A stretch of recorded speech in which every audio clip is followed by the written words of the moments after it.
least we're at a minimum very, very close, and I think we're beyond very close. U.S. President Donald Trump said on Monday that Israeli Prime Minister Benjamin Netanyahu had agreed to back a U.S.-sponsored Gaza peace deal. The agreement includes a ceasefire of the two-year-old war in Gaza and the release of hostages held by Hamas.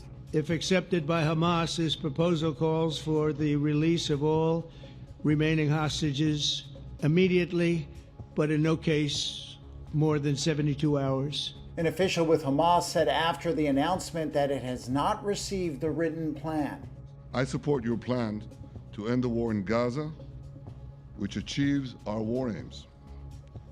It will bring back to Israel all our hostages, dismantle Hamas's military capabilities, end its political rule, and ensure that Gaza never again poses a threat to Israel.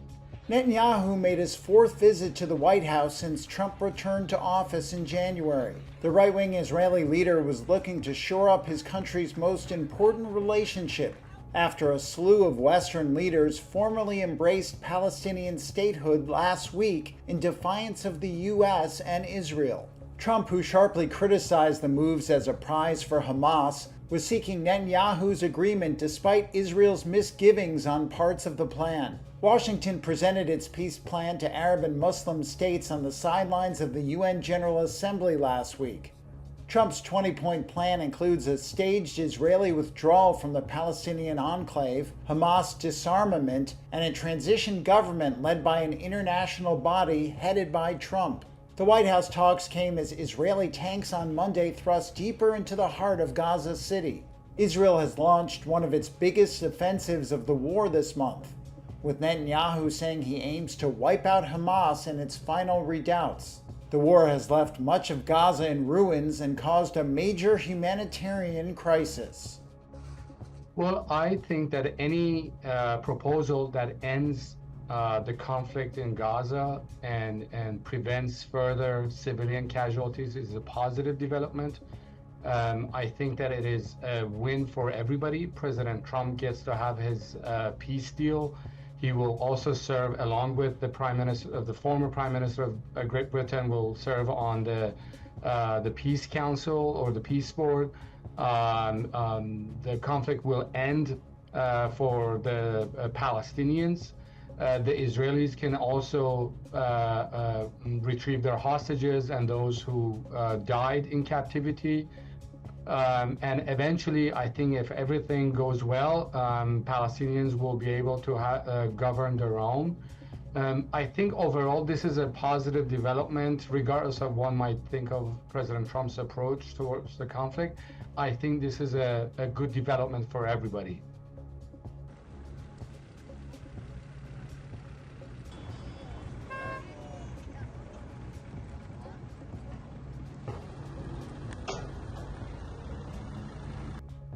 I think that eventually they have to. There is no other choice. I mean, everybody agrees that Hamas cannot and should not have any role in the future of Gaza.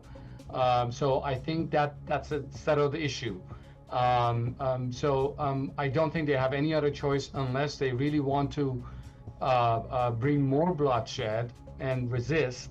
But this will not serve their interests, because then everybody will blame Hamas for the continuation of conflict. Israelis and the U.S. administration will have a strong justification for war, continuing the war.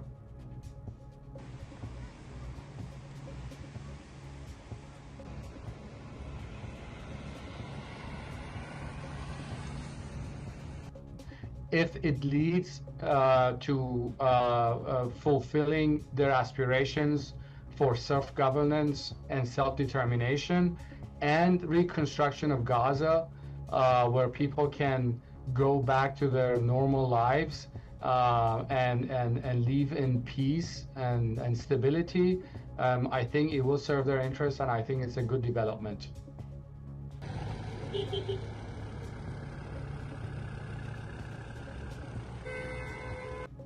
Well, Prime Minister Netanyahu is always on the record that he does not want a Palestinian state. He just repeated it recently. but I think he would work to give President Trump a political victory at home. We just saw that they had very good, at least from their perspective, they had a very good press conference. And I think that the Prime Minister would try, at least for now, to give President Trump a domestic political victory.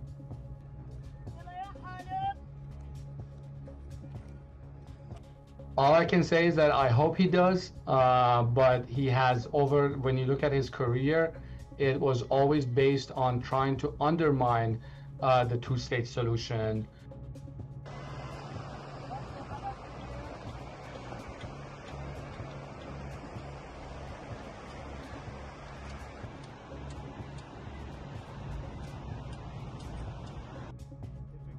U.S. President Donald Trump published on Monday a 20-point peace proposal for Gaza that would end the war between Israel and Hamas militants.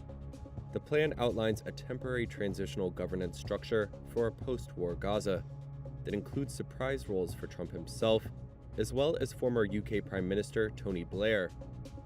The proposal says that Gaza, quote, will be governed under the temporary transitional governance of a technocratic, apolitical Palestinian committee. However, it does not name any Palestinian individual or group by name as being involved in the transition.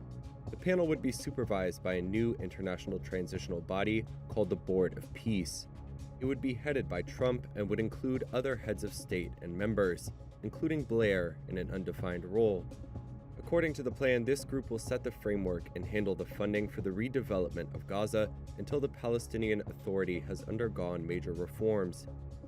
In recent weeks, reports of Blair's involvement raised eyebrows among advocates due to the history of British imperialism in the region.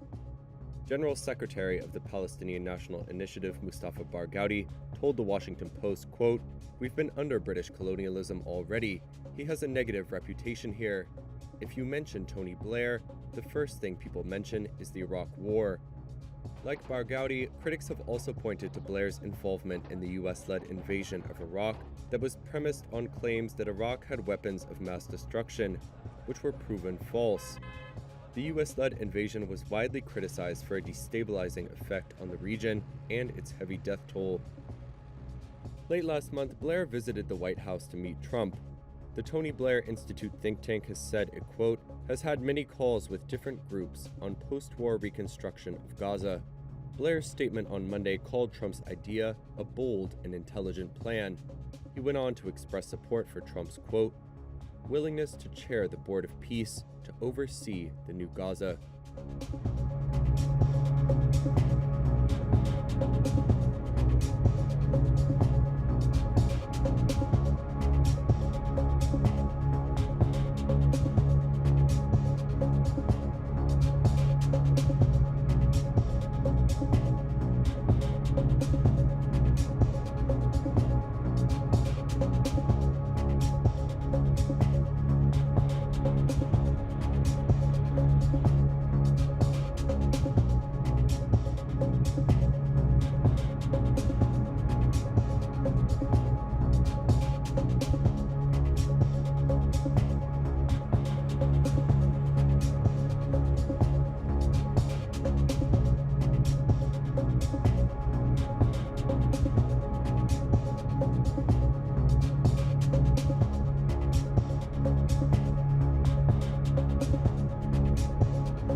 Hamas said on Friday it would agree to some of the terms in US President Donald Trump's plan to end the Gaza war, including releasing hostages.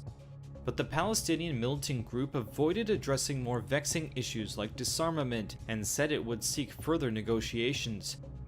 In a post on Truth Social, Trump said, quote, "Based on the statement just issued by Hamas, I believe they are ready for a lasting peace."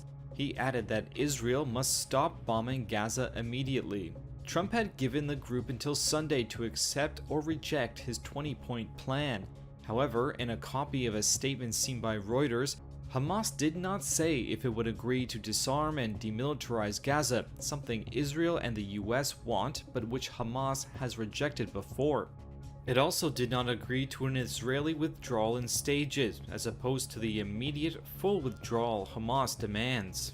Hamas also said it was ready, quote, "to hand over the administration of the Gaza Strip to a Palestinian body of independence based on Palestinian national consensus and supported by Arab and Islamic backing."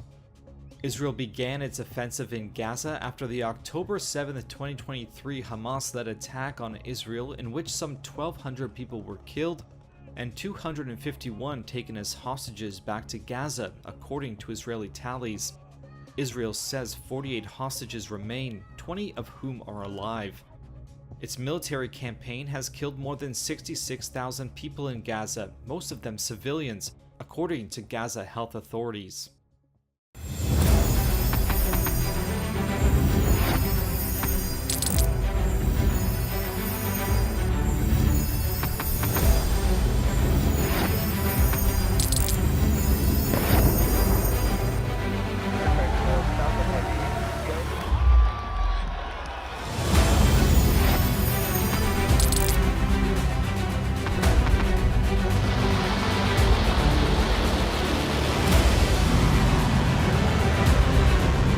Fighting so long and so hard that they don't know what the they're doing.